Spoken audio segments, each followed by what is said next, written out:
Yes, but it's nonsense. Charlie flushed a little. Never mind, let's hear about it. Well, I was thinking over the story, and after a while I got out of bed and wrote down on a piece of paper the sort of stuff men might suppose to scratch on their oars with the edge of their handcuffs. It seemed to make the thing more lifelike. It is so real to me, you know. Have you the paper on you? Yes, but what's the use of showing it? It's only a lot of scratches. All the same, we might have them reproduced in the book on the front page. I'll attend to those details. Show me what your men wrote. He pulled out of his pocket a sheet of notepaper with a single line of scratches upon it, and I put this carefully away.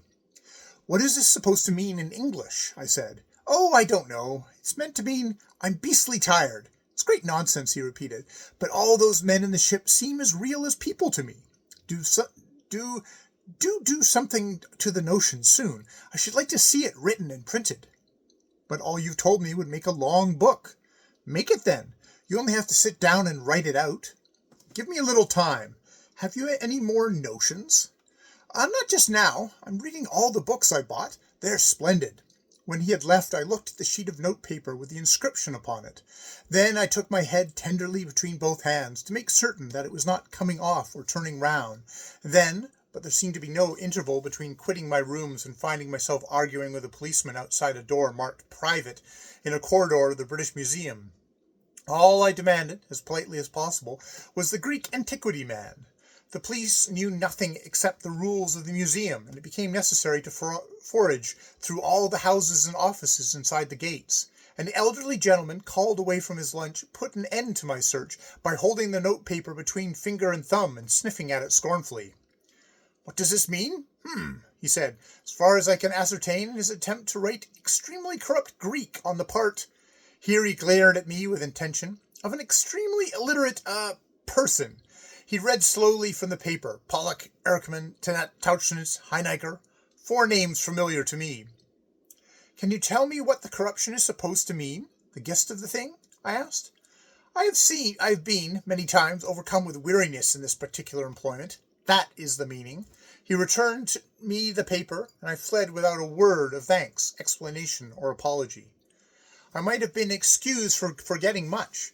To me, of all men, had been given the chance to write the most marvelous tale in the world. Nothing less than the story of a Greek galley slave, as told by himself. Small wonder that his dreaming had seemed real to Charlie.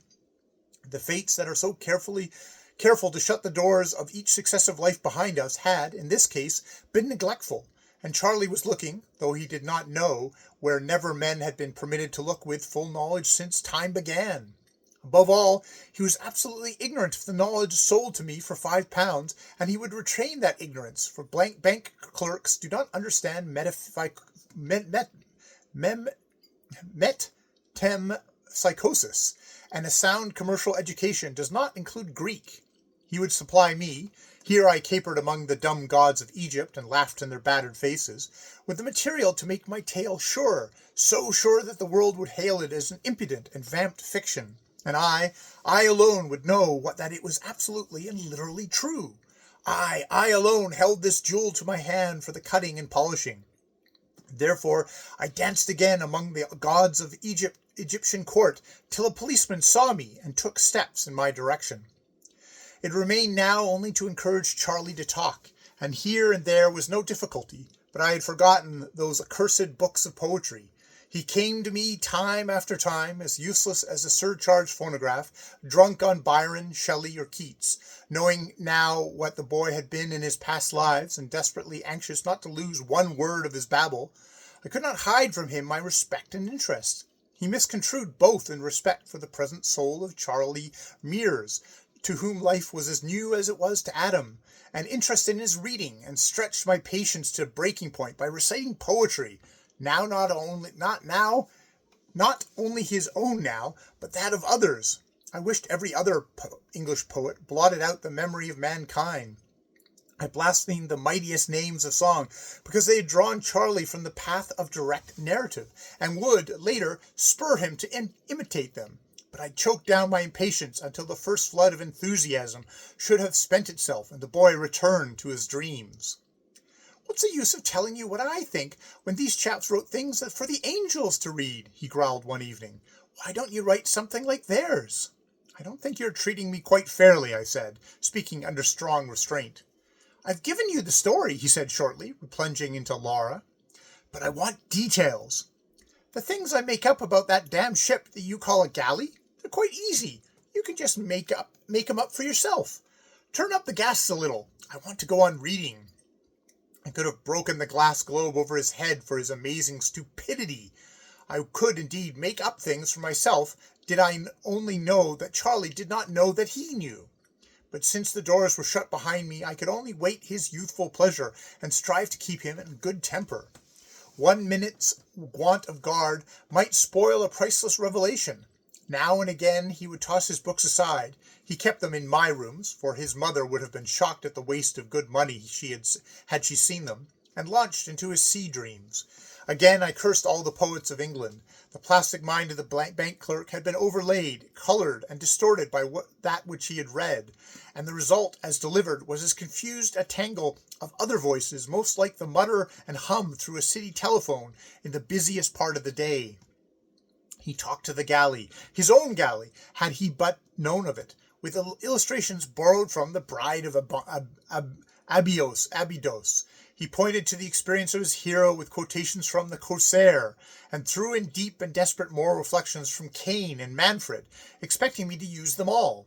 Only when the talk turned on Longfellow were the jarring cross-currents dumb, and I knew that Charlie was speaking the truth as he remembered it.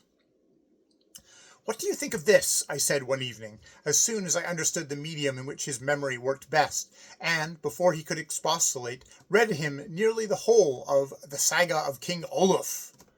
He listened open-mouthed, flushed, his hands drumming on the back of the sofa where he lay, till I came to the song of Einar Timberskelver, and the verse, "Einar then, the arrow taking from the loosened string, answered, that was Norway breaking, 'neath thy hand, O king." He gasped with pure delight of sound. That's better than Byron a little," I ventured. "Better? Why, it's true! How could he have known?" I went back and repeated. "What was that?" said Olaf, standing on the quarter deck. "Something heard I like a stranding of a shattered wreck." How could he have known that the ships crash and the oars rip out and go a zip-zip all along the line? Why, only the other night— But, go back, please read The Scary of Shrieks again. "No, I'm tired. Let's talk. What happened the other night?" "I had an awful dream about that galley of ours. I dreamt that I was drowned in a fight. You see, we ran alongside another ship in the harbor. The water was dead still, except for where our oars whipped it up. You know where I always sit in the galley?" He spoke haltingly at first, under a fine English fear of being laughed at. "No, that's news to me," I answered meekly, my heart beginning to beat. "On the fourth oar from the bow on the right side of the upper deck. There were 4 of us at that oar, all chained. I remember watching the water and trying to get my handcuffs off before the row began. Then we closed up on the other ship, and all their fighting men jumped over the bulwarks, and my bench broke, and I was pinned down with the other 3 fellows on top of me, and the big oar jammed across our backs." "Well?" Charlie's eyes were alive and alight. He was looking at the wall behind my chair. "I don't know how we fought. The men were trampling all over my back, and I lay low. Then our rowers on the left side, tied to their oars, you know, began to yell and back water. I could hear the water sizzle, and we spun round like a cockchafer, and I knew, lying where I was, that there was a galley coming up, bow on, to ram us on the left side. I could just lift my head and see her sails over the bulwarks. We wanted to meet her bow to bow, but it was too late. We could only turn a little bit because the galley on our right had hooked herself on to us and stopped our moving. Then, by gum, there was a crash. Our left oars began to break as the other galley, the moving one, you know, struck her nose into them. Then the lower deck oars shot up through the deck plating, butt first, and the one of them jumped clear into the air and up and came down again close at my head.